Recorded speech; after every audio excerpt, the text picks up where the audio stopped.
بڑا خوبصورت ہے، شکر گزاری کے بید بھی آپ کو بتا رہے ہیں، اور وہ آپ کو یاد بھی کرا رہے ہیں کہ ہمارے خداوند یسوع مسیح کا جو خدا کا جلال ہے، جو باپ کی پہچان ہے، حکمت کی مکاشفہ اور اس کا روح ہے، اور وہ کہتا ہے کہ تمہاری دل جو ہے آنکھیں روشن ہو جائیں تاکہ تم کو معلوم ہو سکے کہ اس کے بلانے سے کیسی کچھ امید ہے، اور اس کی میراث جلال کی دولت مقدسوں میں کیسی کچھ ہے، اور ہم غور طلب بات، اور ہم ایمان لانے والوں کو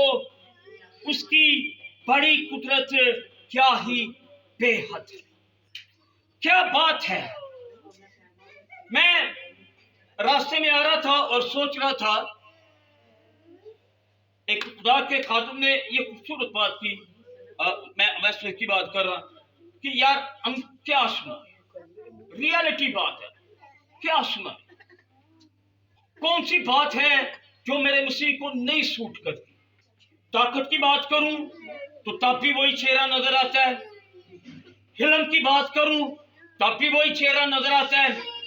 قوت کی بات کروں تب بھی وہی چہرہ نظر آتا ہے، فدیہ دینے والے کی بات کروں تب بھی وہی چہرہ نظر آتا ہے، یعنی پوری الوہیت کی ساری مموری جو اس میں مجسم ہو کر سکونت کرتی ہے، باپ کا جو پرتو ہے، باپ کے جلال کا جو پرتو ہے، باپ کا جو عکس ہے، یا یوں کہیے کہ پوری کائنات کا چہرہ، مورا، ریڑھ کی ہڈی، پوری طرح کا مرکز، سینٹر پوائنٹ اور ساری قوت کا منبع میرا اور آپ کا خداوند یسوع مسیح۔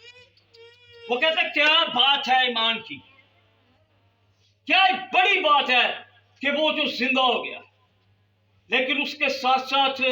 اب وہ اگلی آیات بھی میں آپ کے سامنے رکھنا چاہتا ہوں کہ جلالت کو، اس کی عظمت کو، اس کی قدرت کو اس نے بیان کر دیا۔ تو آج صبح جب ہم دیکھ رہے تھے سن رائز میٹنگ میں، تو ہم نے ایک بات کی تھی، وہ یہ تھی کہ وہ جی اٹھا۔ پھر ہم نے یہ بھی دیکھا تھا کہ اس نے پرانے عہد میں بہت سارے مردے زندہ ہوئے، اور پھر ہم نے دیکھا کہ اگر اس نے خود موت کو گلے لگا لیا تو کیوں لگا لیا، اور وہاں پر ہم نے یہ بھی دیکھا کہ اس نے کیا کیا تھا جب وہ قبر میں تھا۔ ہم نے صبح ابھی کلام سنا کہ اس نے جا کر کہاں منادی کہتی روحوں میں، یہ بالکل اس کا سیکنڈ پارٹ ہے، یہ صبح کے پیغام کا سیکنڈ پارٹ ہے۔ پہلا پارٹ وہ اس نے بتا رہا ہے کہ اس نے کہتی روحوں میں جا کر منادی کی، اور پھر اسی چیپٹر میں، چوتھے چیپٹر میں وہ جا کر کہہ رہے ہیں کہ وہ جو زمین میں اتر گیا، وہ زمین کے نیچے چلا گیا، وہ مفکروں کی سوچ کو، وہ تفسیریں کرنے والے معلموں کو، وہ جو خود کو ایکوریٹ، یا جو کہیے گا کہ فقیہ اور فریسی جو اپنے آپ کو استاد منوانے کی کوشش کرتے تھے، وہ ان کو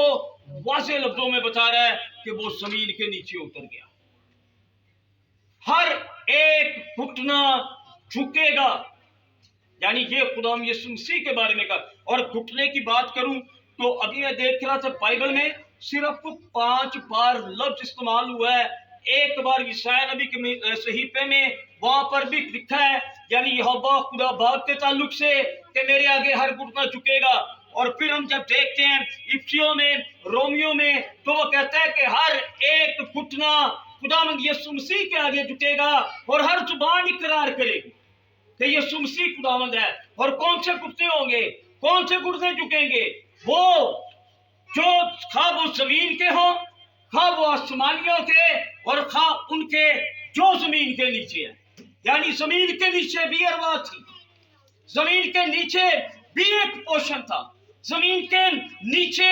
بھی کوئی حد ہے، ہمیں یہ خدا کا کلام بیان کرتا ہے۔ اور یہاں پر پوری طرح وہ پوری دنیا کو شیشہ دکھا دیتا ہے کہ ہاں وہ جو عالم بالا سے آیا بھی اور پھر اوپر چلا گیا، لیکن اس سے پہلے وہ زمین سے نیچے اترا بھی تھا۔ اور جب یہ ساری باتیں ہو